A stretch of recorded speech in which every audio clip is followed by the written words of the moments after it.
Friends, આજે વડાપાઉંના મસાલા સાથે sandwich બનાવી છે. ચાલો એ ટેસ્ટી રેસીપી તમારી સાથે પણ શેર કરું. 500 ગ્રામ જેટલા બટેકા લીધેલા છે. હવે ધોઈ અને બાફવા મૂકી દઈએ. બટેટાને ધોઈ લીધા છે. હવે કુકરમાં ઉમેરી દઈશું. બટેટા ઉમેરી દીધા છે. હવે એમાં મીઠું ઉમેરી દઈશું. હવે હાઈ ગેસની ફ્લેમ ઉપર 2 થી 3 વિસલ આવે ત્યાર સુધી એને બાફી લઈએ. 1 નાની ચમચી જેટલો ગરમ મસાલો ઉમેરી દઈશું. હવે બધું સરસ મિક્સ કરી લઈએ. આપણે એક ચટણી બનાવી લઈશું.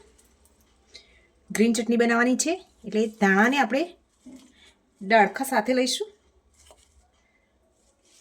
1 મુઠ્ઠી જેટલા ફુદીનાના પાન લઈ લઈશું.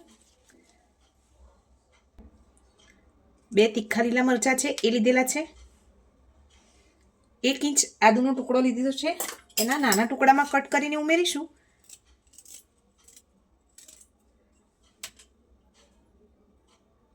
અડધા લીંબુનો રસ ઉમેરી દઈશું.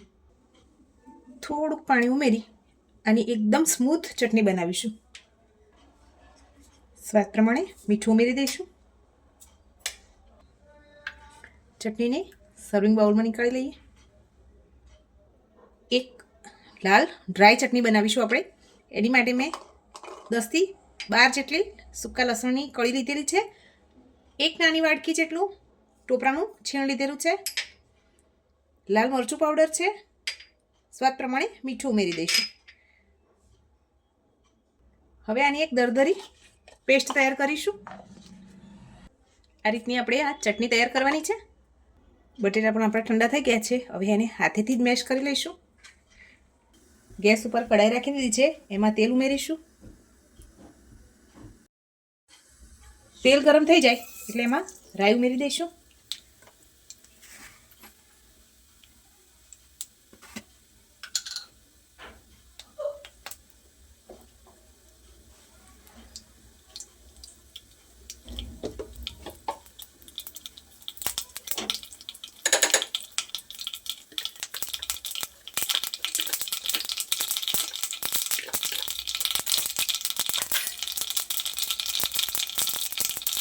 રાઈ તતડી જાય એટલે એમાં હિંગ ઉમેરીશું. આદુ અને મરચાંની પેસ્ટ ઉમેરી દઈએ. મરચાં અને આદુની પેસ્ટને સરસ ફ્રાય થવા દઈશું. મીઠા લીમડાના પાન ઉમેરી દઈએ. સ્વાદ પ્રમાણે મીઠું ઉમેરીશું. હળદર પાવડર ઉમેરીશું.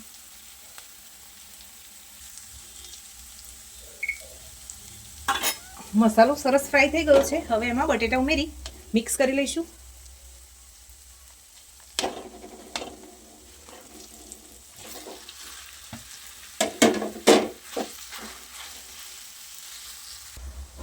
મેસરથી બધો મસાલો સરસ મિક્સ કરી લઈશું. મસાલો સરસ મેશ થઈ ગયો છે. હવે એમાં લાસ્ટમાં લીલા ધાણા ઉમેરી દઈશું. આપણે 2 બ્રેડની સ્લાઇસ લઈ લીધી છે. હવે એક બાજુ ગ્રીન ચટણી લગાવી લઈશું.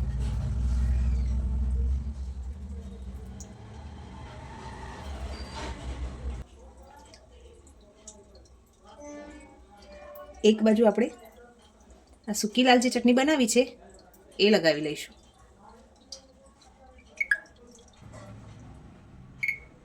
હવે જે આપણે બટેટાનો મસાલો બનાવીને રાખેલો છે એ પાથરી લઈએ.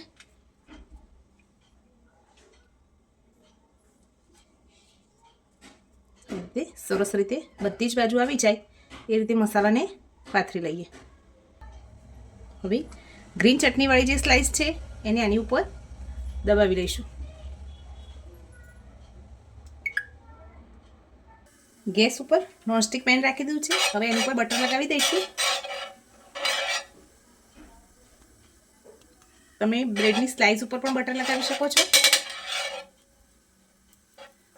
રીતે બરાબર બટર લગાવી